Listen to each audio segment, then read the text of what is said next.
Morning, welcome my mini blog. আজকে তোমাদের জন্য নিয়ে এসেছি কাতলা মাছের কালিয়া। এটা তো আমরা সবাই বাড়িতে করে থাকি, তাও ভাবলাম তোমাদের সাথে একটু শেয়ার করি, আমার শেয়ার করতে খুব ভালো লাগে।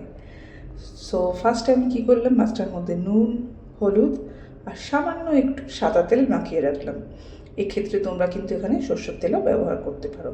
এবং মাছটাকে মাখিয়ে আমি কিন্তু 30 মিনিট রেখে দিয়েছিলাম। 30 মিনিট রেখে দিলে একটু ভালো হয়, মানে ভালো মতো জিনিসগুলো একটু মাছের সাথে মিশে যায়, ওই কারণে আমি রেখেছিলাম। তারপর কড়াইয়ের মধ্যে তেল দিয়ে মাছটা ভাজতে শুরু করলাম।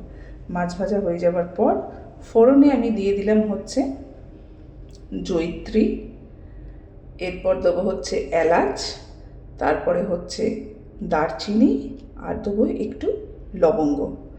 এই 4টে ফোড়নই আমি দিয়েছিলাম তেলে, এবং ফোড়নটা একটু ভাজা ভাজা মতো হলে আমি এখানে দিয়ে দিয়েছি কিন্তু পেঁয়াজ কুচি। পেঁয়াজটা আমরা দুরকমভাবে দেবো, একটু কুচি করে দেবো, কুচিটা ভালো করে ভাজা হয়ে গেলে তারপর এটার মধ্যে দিয়ে দেবো বাটা পেঁয়াজটা।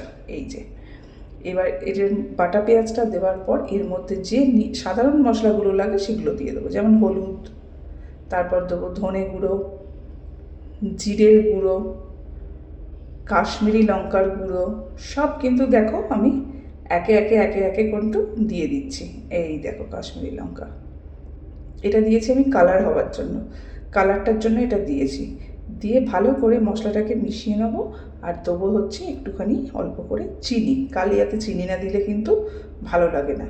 নুনটা দিতে হবে স্বাদ মতো অবশ্যই, দিয়ে ভালো করে মিশিয়ে নিতে হবে এবং খুব আঁচটা কমিয়ে কমিয়ে কষাতে হবে, যেটা আমি করে থাকি। তারপর মশলা থেকে তেল একটু ছেড়ে আসলে তখন আমি এটার মধ্যে দিয়ে দিয়েছি টমেটো বাটা।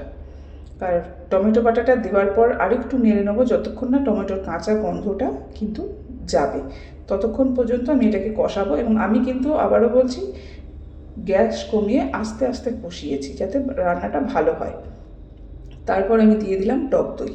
একটা কথা এক্ষেত্রে বলে রাখি, যখনই তোমরা টক দই দেবে গ্যাসটাকে একেবারে কমিয়ে নেবে, তা না হলে টক দই কিন্তু ফেটে যেতে পারে।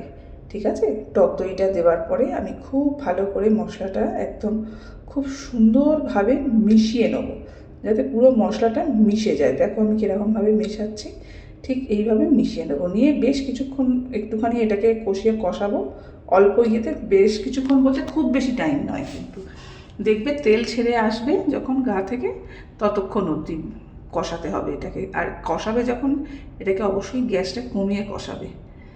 এবার আমার দেখে মনে হয়েছে যে হ্যাঁ তেলটা ছেড়ে গেছে, এবার আমি দিয়ে দিলাম পরিমাণ মতো জল, মানে যতটুকু ঝোল আমরা খাবো। এবার ঝোল ফুটে গেছে, এবার দিয়ে দিচ্ছি মাছ ভাজাগুলো, মানে কাতলা মাছ যেগুলো আমি ভেজে রেখেছিলাম। তো এই হলো আমার কাতলা মাছের রেসিপি। তোমাদের কেমন লাগলো অবশ্যই কিন্তু জানিও।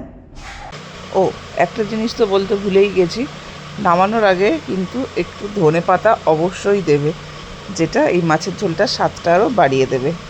তো কাতলা মাছের কালিয়া রেডি। কেমন লাগলো রেসিপিটা অবশ্যই কিন্তু তোমরা কমেন্টসের মাধ্যমে আমাকে জানাবে, আর সবাই কিন্তু অবশ্যই বাড়িতে একবার করে বানিও। চলো, টাটা।